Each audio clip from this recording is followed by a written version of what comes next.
Hello guys, कैसे हैं आप लोग। आपका स्वागत है।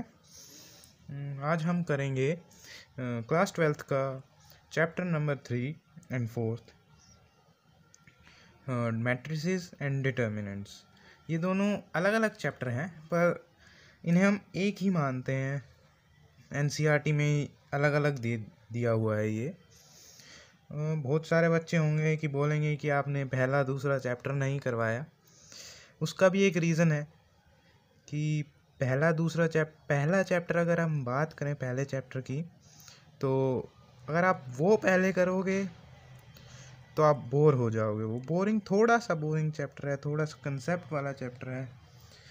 ये चैप्टर थोड़ा इजी है, तो इससे शुरुआत होगा। तो जो नए बच्चे क्लास 12th में आते हैं तो उनका कॉन्फिडेंस थोड़ा हाई होता है, थोड़ा ऊपर होता है ये चैप्टर करके।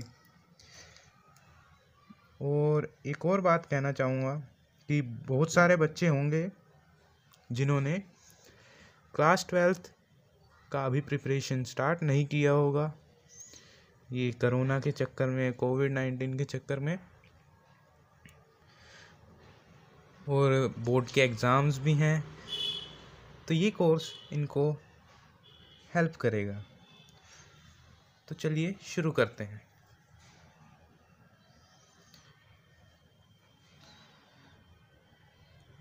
सबसे पहले हमारे दिमाग में आना चाहिए कि मैट्रिसेस होता क्या है, मैट्रिक्स है क्या। डेफिनेशन अगर हम बात करें तो डेफिनेशन तो हमें बुक में मिल ही जाएगी और दी भी हुई है, यहाँ लिखी हुई है। जैसे it is an ordered rectangular arrangement of numbers और functions. The number are called elements और एंट्रीज ऑफ द मैट्रिक्स। मतलब इसे आसान भाषा में समझते हैं, मैट्रिक्स उसे कहते हैं जो एक रेक्टेंगुलर अरेंजमेंट में नंबर्स अगर हों। जैसे कि मान लीजिए आपको दिए हुए हैं एक कंपनी दी, तीन फैक्ट्री दी हुई हैं। मान लीजिए first factory, second factory, third factory, और उसमें काम करने वाले मेंस वर्कर जितने हैं दिए हुए हैं, और ये वुमेन्स वर्कर्स।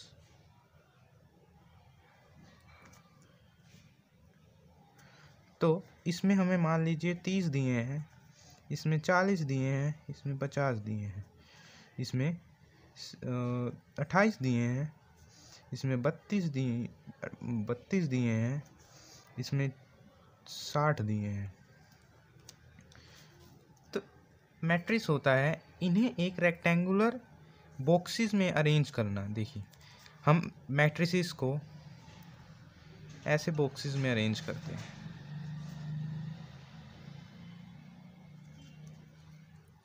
इसे हमें अरेंज कर दिया, मान लीजिए ऐसे लिख दिया।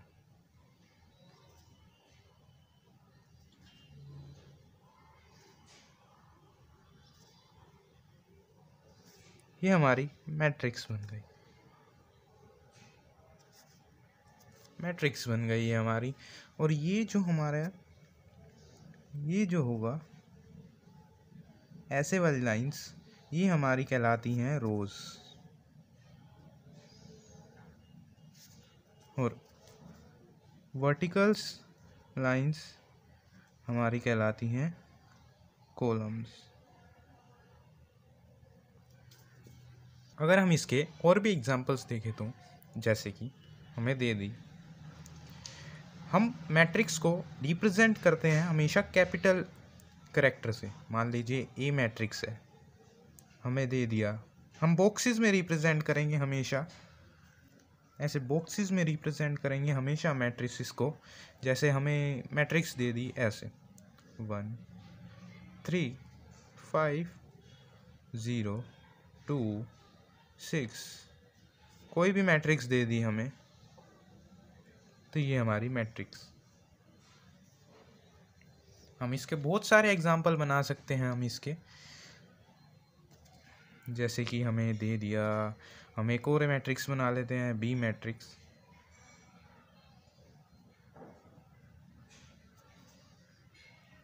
0 4 0 2 6 1।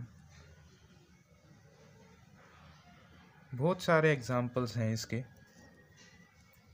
और हम अगर बात करें जनरली हम कैसे रिप्रेजेंट करते हैं मैट्रिक्स को, जनरली हम रिप्रेजेंट करते हैं मैट्रिक्स को, जैसे मान लिया सी मैट्रिक्स है एक, हम रिप्रेजेंट करते हैं A11 A12। ये आगे चलता जाएगा, अभी मैं यहाँ ही बंद कर रहा हूँ। आगे यहाँ जब हम ऑर्डर ऑफ मैट्रिक्स की बात करेंगे तो आगे और समझ में आ जाएगा आपको। A21 A22 और ये ब्रैकेट बंद कर देंगे। अगर हम A11 की बात करें तो यहाँ पे जो A11 में ये जो 1 है ये रिप्रेजेंट कर रहा है रोज। देखिए ये कौन सी रो है, ये फर्स्ट नंबर की रो है, तो ये रिप्रेजेंट कर रहा है फर्स्ट रो। और ये रिप्रेजेंट कर रहा है कॉलम, और ये देखिए ये कौन सा कॉलम है, ये फर्स्ट कॉलम है। और अगर हम नीचे हैं A21, ये सेकंड रो आ गई इसलिए 2, और ये फर्स्ट कॉलम है इसलिए 1। और इधर बात करें तो ये है फर्स्ट रो सेकंड कॉलम, देख भी सकते हैं आप, और ये है सेकंड रो और सेकंड कॉलम। उसी तरह मान लीजिए हम अब बात करते हैं ऑर्डर ऑफ मैट्रिक्स की। ऑर्डर ऑफ मैट्रिक्स क्या होता है, उसी तरह हम मान लीजिए हमें दे दिया कि हमारे पास m नंबर ऑफ रोज़ हैं, m नंबर ऑफ रोज़ हैं, m नंबर ऑफ रोज़ हैं, जैसे कि A11 A12 A21 A31, ऐसे नीचे जाते जाते हमारे पास आ गए A*M1। उसी तरह हम इसे भी लेकर जाएंगे M21 22 A32, ऐसे ही चलते चलते ये हमारी mth रो आ गई M2। और हम मान लेते हैं कि हमारे पास n नंबर ऑफ कॉलम्स हैं, n नंबर ऑफ कॉलम्स, ऐसे ही चलते चलते हमारे पास A1n A2n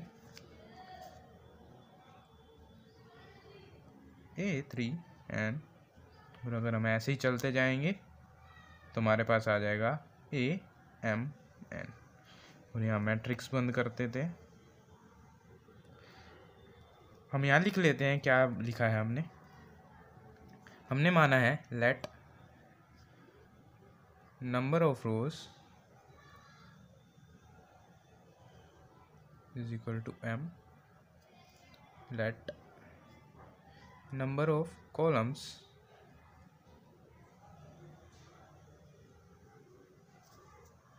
is equal to n। हमारे ऑर्डर ऑफ द मैट्रिक्स होगा m क्रॉस n। ये ऑर्डर ऑफ द मैट्रिक्स हमें बताता है कितनी नंबर ऑफ रोज हैं और कितने नंबर ऑफ कॉलम्स हैं। m का मतलब नंबर ऑफ रोज और n का मतलब नंबर ऑफ कॉलम्स। अगर मान लीजिए हमें दिया है कि एक मैट्रिक्स दी है हमें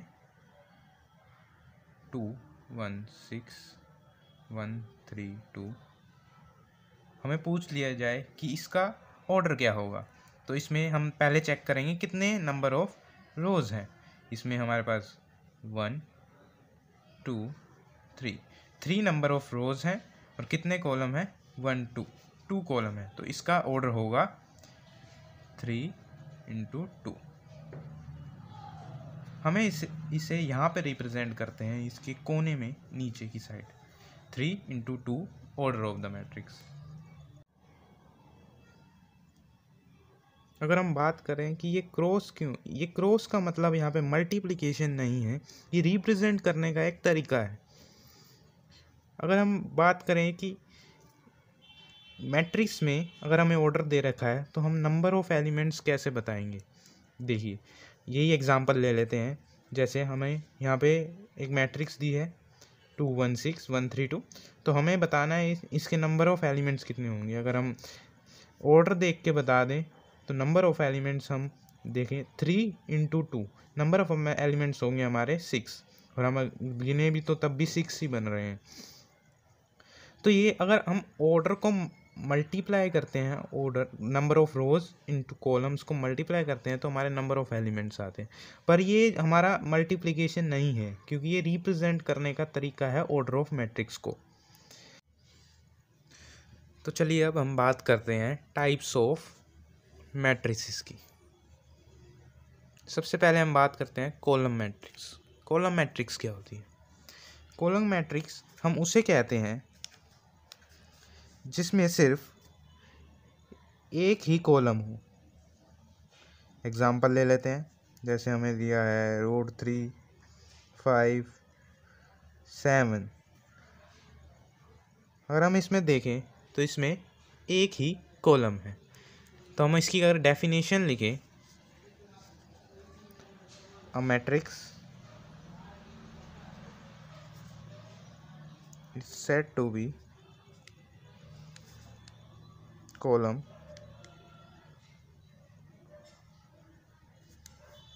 matrix if it has only one column।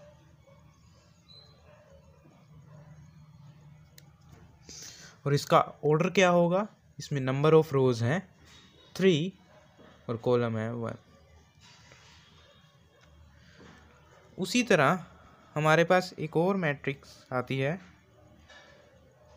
जिसे हम कहते हैं row matrix.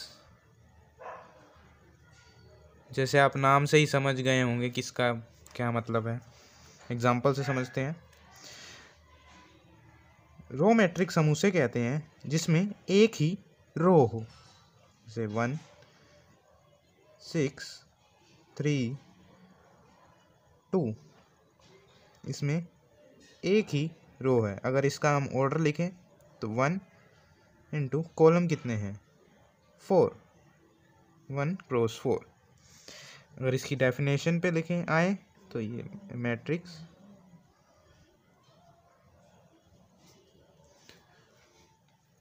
is said to be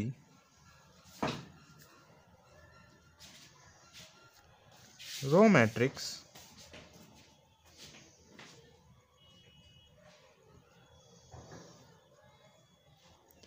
if it has only one row।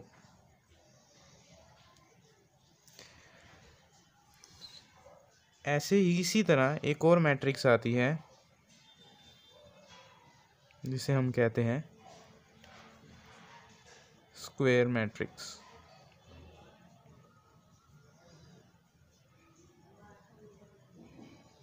हम डेफिनेशन पे ज़्यादा तवज्जो नहीं देंगे, क्योंकि डेफिनेशन एग्ज़ाम में नहीं पूछी जाती। डेफिनेशन एग्ज़ाम में नहीं पूछी जाती, तो हम एग्जाम्पल्स पर ज़्यादा जोर देंगे। तो हम बात करें स्क्वायर मैट्रिक्स क्या होता है, तो इसमें हम कहते हैं number of rows is equal to number of columns, तो हम उसे कहते हैं square matrix.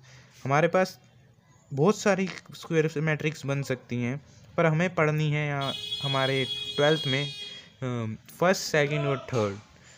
First square matrix मतलब एक ही कॉलम हो और एक ही रो हो, 1 × 1। जैसे मान लीजिए 1, ये हमारी 1 × 1 की मैट्रिक्स है। 2 × 2, क्योंकि नंबर ऑफ रोज और नंबर ऑफ कॉलम्स दोनों सेम होने चाहिए। तो 2 × 2 की अगर हम मैट्रिक्स बनाएं तो 1, 2, 3, 4 एक सिंपल सी मैट्रिक्स बन जाती है 2 × 2 की। और एक होती है हमारी 3 × 3 की, ये सबसे इम्पोर्टेंट है, जैसे 0, 1, 2, 5, 6, 10, 7, 1, 2। ये हमारी हो गई 3 × 3 की मैट्रिक्स। इन्हें हम स्क्वायर मैट्रिक्स कहते हैं। इससे बड़ी भी बनती है 4x4, 5x4, 5x5, पर हमारे सिलेबस में 3x3 तक की ही हैं। इन्हें हम स्क्वायर मैट्रिक्स कहते हैं। तो अगले टाइप की मैट्रिक्स आती है हमारी डायगोनल मैट्रिक्स।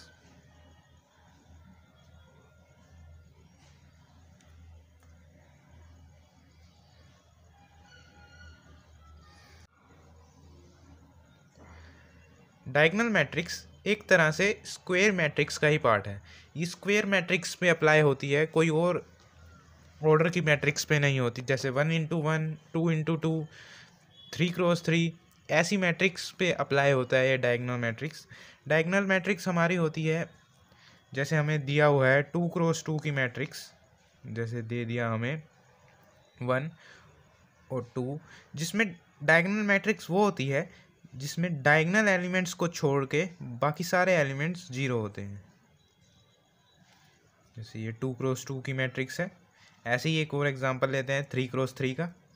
डायगोनल मैट्रिक्स को छोड़कर बाकी सारे एलिमेंट जहाँ जीरो होते हैं उसे हम डायगोनल मैट्रिक्स कहते हैं, और ये स्क्वायर मैट्रिक्स का पार्ट है।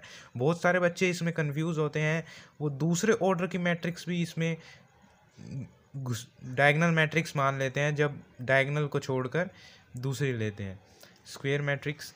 अब ये इसका एग्जांपल लेते हैं, जैसे इसमें ले लिया 1√3, 6, तो बाकी सारे एलिमेंट्स यहाँ पे ज़ीरो होंगे, जिसमें हम डायगोनल दे सकें सिर्फ, वो हमारी हो गई डायगोनल मैट्रिक्स, बाकी सारे ज़ीरो हों। और ये हमेशा याद रखना कि ये स्क्वायर मैट्रिक्स होती है, स्क्वायर मैट्रिक्स का एक टाइप होता है। उसी तरह हमारा अगला टाइप है स्केलर मैट्रिक्स।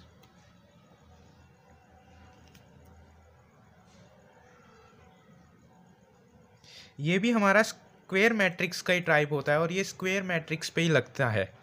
इसमें हम ये भी एक डायगोनल मैट्रिक्स की तरह ही होता है, बस इसमें ये डिफरेंस है कि जो हमारे डायगोनल्स एलिमेंट होंगे, ये डायगोनल नंबर होंगे, वो सेम होंगे। जैसे कि हमें √5 और डायगोनल एलिमेंट्स को छोड़ के बाकी सारे एलिमेंट्स ज़ीरो होंगे।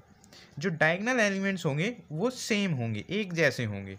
अगर हम 3x3 की बात करें तो हम जैसे हमने ले लिया 5, 5, 5 और 5, और बाकी सारे एलिमेंट ज़ीरो होंगे।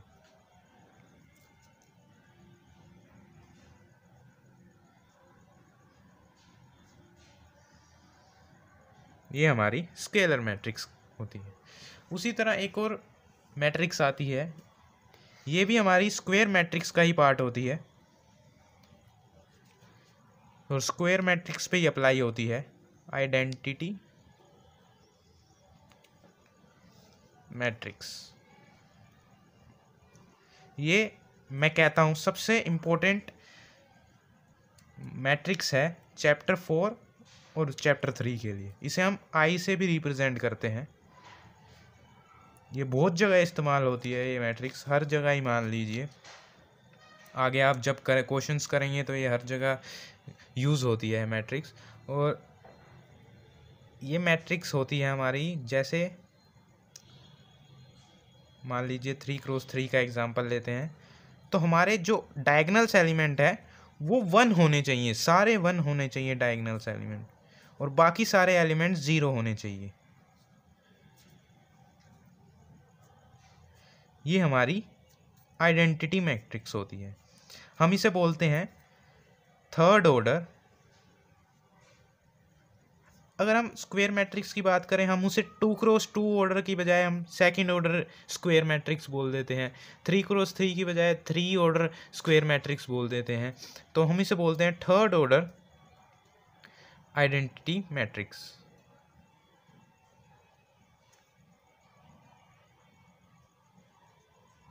वैसे ही हम 2x2 की बात करें, मतलब सेकंड ऑर्डर आइडेंटिटी मैट्रिक्स की, 1, 1, 0, 0, 2x2 की आइडेंटिटी मैट्रिक्स।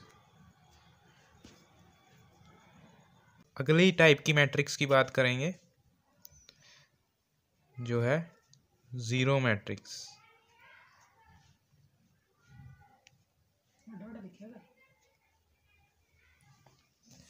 ये मैट्रिक्स सभी ऑर्डर के मैट्रिक्स के लिए एप्लीकेबल होती है।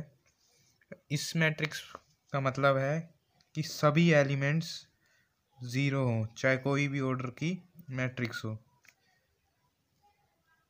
सभी एलिमेंट्स उस मैट्रिक्स के ज़ीरो हो।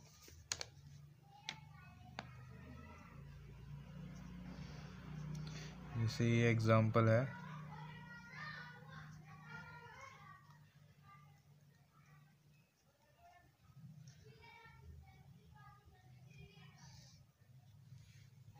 अब हम बात करेंगे इक्वालिटी ऑफ मैट्रिक्स की। इसका मतलब है कि दो मैट्रिक्स कब इक्वल होंगे। सबसे पहले मैट्रिक्स तभी इक्वल होंगी जब उनका ऑर्डर सेम होगा। देयर ऑर्डर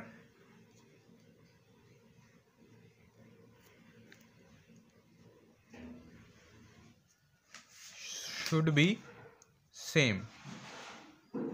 एक ही ऑर्डर की मैट्रिक्स होनी चाहिए। और दूसरा,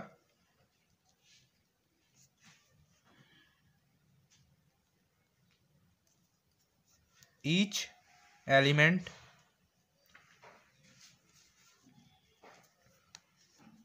of both matrix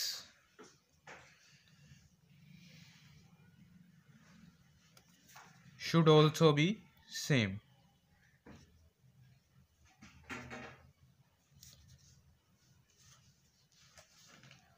मतलब कि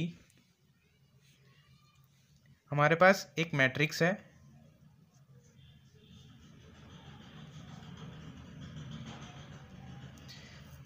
और एक मैट्रिक्स और ले लेते हैं सेम ही।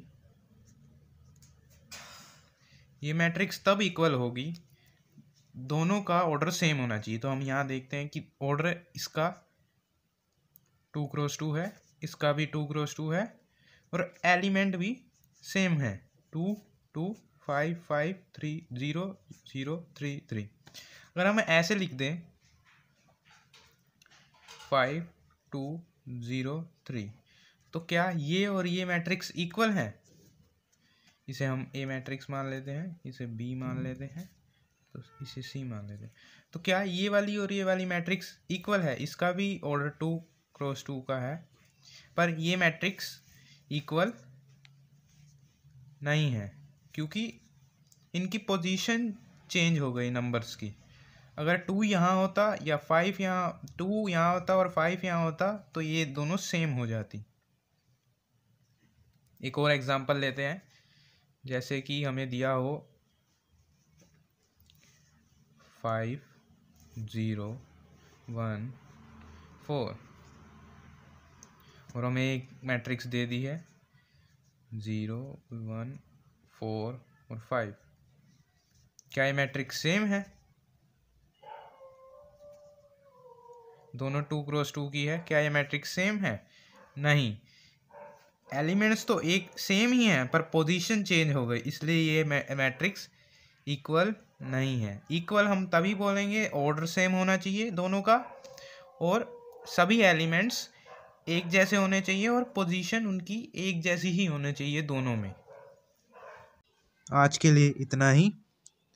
अगली वीडियो में हम एक्सरसाइज 3.1 करेंगे। उम्मीद करता हूँ कि आपको समझ आया होगा, और प्लीज़ लाइक करना एंड सब्सक्राइब करना। Thank you.